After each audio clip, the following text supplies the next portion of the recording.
All right, so today we're going to take a look at questions 11, 12, and 13 from the SAT Practice Test 9 calculator section. So you're allowed to use your calculator for these questions, and for these specific questions, you're probably going to need to for most of them. So let's look at number 11. Plant A is currently 20 centimeters tall, and plant B is currently 12 centimeters tall. The ratio of the heights of plant A to B is equal to the ratio of the heights of plant C to D. If plant C is 54 centimeters tall, what is the height of plant D in centimeters? So this question is telling us that the ratio of the heights of plant A to plant B is equal to the ratio of the heights of plant C to plant D. In other words, you can write that.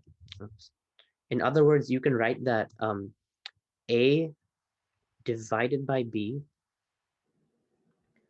equals C divided by D.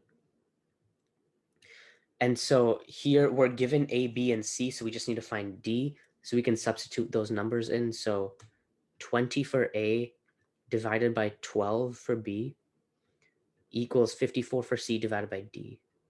So 54 over D, and we need to find D.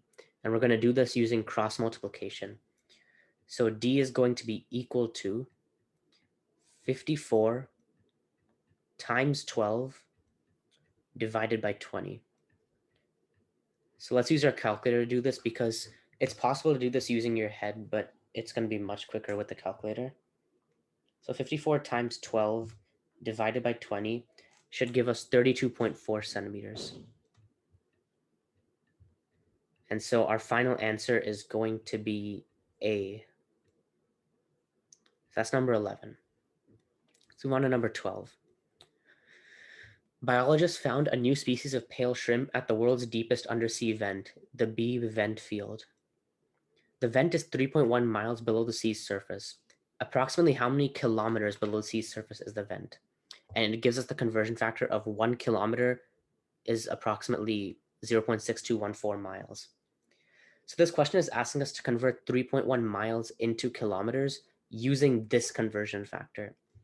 And to do so, we need to set up an equation. So our equation should look something like this. 3.1 miles times 1 kilometer over 0.6214 miles. And the reason we're going to divide by 0.6214 miles instead of dividing by 1 kilometer is because let's look at this from an analytical point of view. You want your final answer to be in terms of kilometers, not miles. So you want to cancel miles out of this given value. And to do so, you need to divide by miles as well, which is why miles has to be on the bottom because these two will cancel out, leaving only kilometers as your final answer. So whenever you're in doubt of whether you need to multiply or divide by a conversion factor, just think of it in terms of which unit do you want to keep and which unit do you want to remove. In this case, you want to keep kilometers, so you're going to divide by miles since you want to remove miles. So once again, we're going to need to use our calculator. So let's quickly do 3.1 divided by 0.6214. That should give us 4.988, which is approximately 5. And this question asks us to approximate the value, so we're just going to put 5 for our answer. And so that's number 12.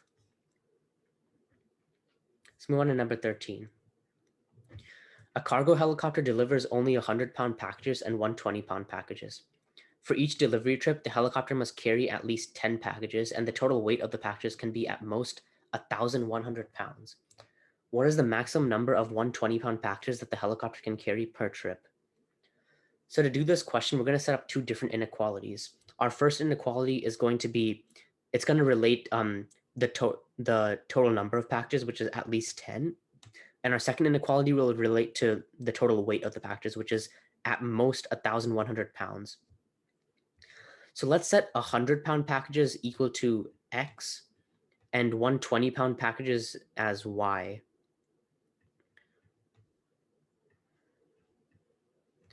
And so here, X is equal to our 100-pound packages and Y is equal to our 120-pound packages.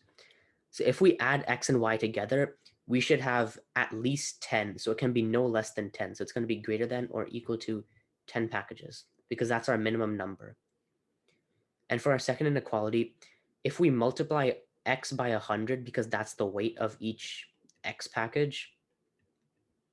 And we multiply y by 120 because that's the weight of each y package.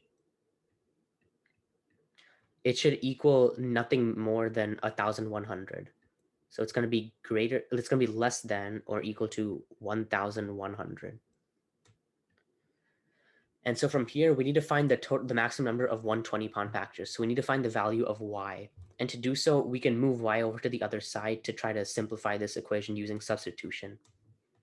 So for this top inequality, we're going to subtract both sides by y. So it's going to turn into x is greater than or equal to 10 minus y. And from here, we're just going to plug this into this equation to solve for y. And so plug in 10 minus y for every instance of x. So 100 times 10 minus y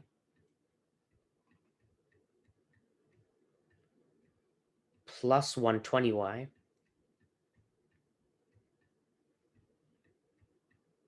must be less than or equal to 1,100. And from here, let's simplify it using algebra. This turns into 1,000 minus 100y plus 120y must be less than or equal to 1,100. And from here, let's combine like terms and subtract 1,000 over to the other side. This should be 1,000, not 100. Let's move this over to the other side and combine like terms. So this turns into 20y is less than or equal to 100. And we can divide by 20 to get y must be less than or equal to 5. So we know that we need to have we need to have no more than 5 y packages, which is 5 120-pound packages. So our maximum number of y values, the maximum value for y must be 5.